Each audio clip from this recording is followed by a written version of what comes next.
Okay, so now we're going to have solving rational inequalities. So in solving rational inequalities, these are the steps. So first one is to write in the form p of x over q of x, wherein p of x and q of x are different functions or different polynomials, which is greater than, or it can also be less than, or inequality less than, greater than or equal to, less than or equal to 0.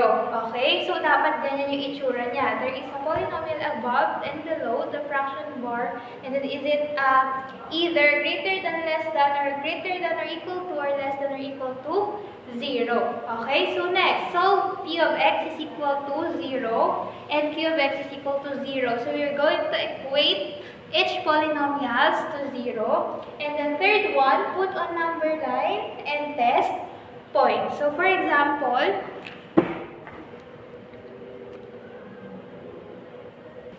okay, so for example, I have here 3x minus 4 over x minus 2 is less than 5 over x minus 2. So just like what I have said a while back, that the first thing you have to do is to make it as p of x over q of x and then less than 0, since less than is our sign. Okay? So, it's either we're going to transpose 5 over x minus 2 on the left side rather than, or pwede rin namang ito yung itatranspose mo sa kabila. Okay, any of the two pwede yun. So, I will prefer to transpose 5 over x minus 2 to the left. So, minus 5 over x minus 2 less than 0.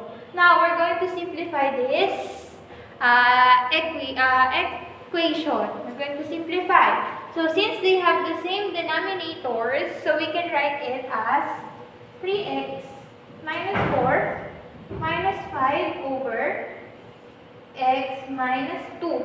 Since they have the same denominator, which is less than 2, 0. Okay? So now simplify 3x. Negative 4 minus 5, that is negative 9 over x minus 2. So after simplifying or evaluating all the terms, functions, and expressions, so you are going to equate now numerators and denominators to 0. Okay? So it will be 3x minus 9 equals to 0. And then 3x equals, you transpose negative 9 to the right side, it will become positive 9. And then divide both sides by 3 to cancel out 3. So 9 divided by 3, that is 3. Okay? You already have one solution. And the next, x minus 2 is equal to 0. So you have to transpose negative 2 to the other side. It will become x is equal to positive 2. Okay, so you have your solutions. Now we are going to test points. Okay, test points. Just like what we have mentioned a while back, but the last process or step is to test the points. Like we have points 3, positive 3, and positive 2. So we're going to draw a number line. And then locate 2. For example, dito si 0. So positive 2 is dito, for example, and then 3.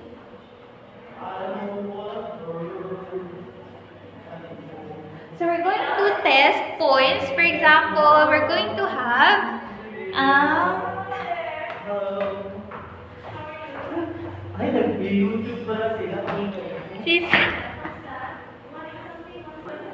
okay, so we're going to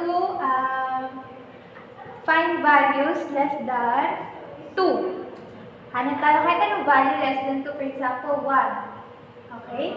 And then any values between 2 and 3, let's say 2.5. And then any values more than 3. Lagpas kay 3, for example, 4. So, nag-choose lang ako randomly ng values and then we're going to substitute it in the equation and then we're going to find out if it satisfies the equation. So, if it does not satisfy the equation, then therefore it is not a solution to the equation. So, let's have first the number 1. So, we have the equation. Ano nga ulit the equation ko? 3x minus 9 over x minus 2 less than ba? Less than 0. Okay? So, substitute lang natin si 1. 3 times 1 minus 9 over 1 minus 2 less than 0. Okay? 3 times 1, that is 3 minus 9, that is negative 6 over 1 minus 2, that is negative 1. Okay? So, simplifying, negative 6 divided by negative 1, that is positive 6. Okay? Positive 6. So, is positive 6 less than 0? So, no. It doesn't satisfy the equation. So, therefore, all the numbers less than 2 or lahat ng integers dito until negative infinity is not a solution to our equation, which is 3x minus 9 over x minus 2 less than 0. So, let's try this one, yung greater than 3. Where's my eraser? Ayan. So, try naman natin yung 4. So, for example, 3 times 4 minus 9 over 4 times 2. Sinubstitute ko lang doon sa original equation natin, yung 4. So, 3 times 4, that is 12 minus 9 over 4 minus 2, that is 2 less than 0. 12 minus 9, that is 3 over 2 less than 0. So, is 3 over 2 or 3 halves is less than 0? No, because 3 halves is a positive number. It is greater than 0. So, let's try the last one, which is 2.5.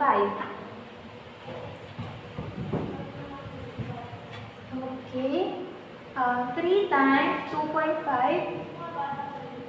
minus 9 over 2.5 minus 2. This is less than 0. Okay, so 3 times 2.5, that is 50, tama? 6, 7.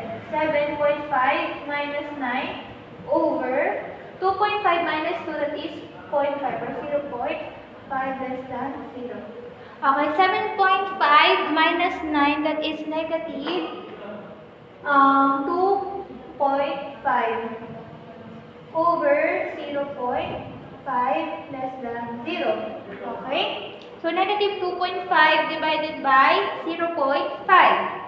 So, it is 1, 2, 3, 4, 5. Negative 5 less than 0. So, is negative 5 less than 0? So, yes.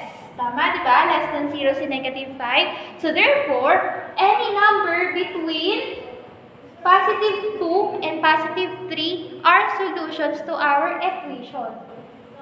Okay, so all of the numbers between positive 2 and positive 3, including 2.5, will satisfy our equation. So therefore, this is the solution to our equation. Okay?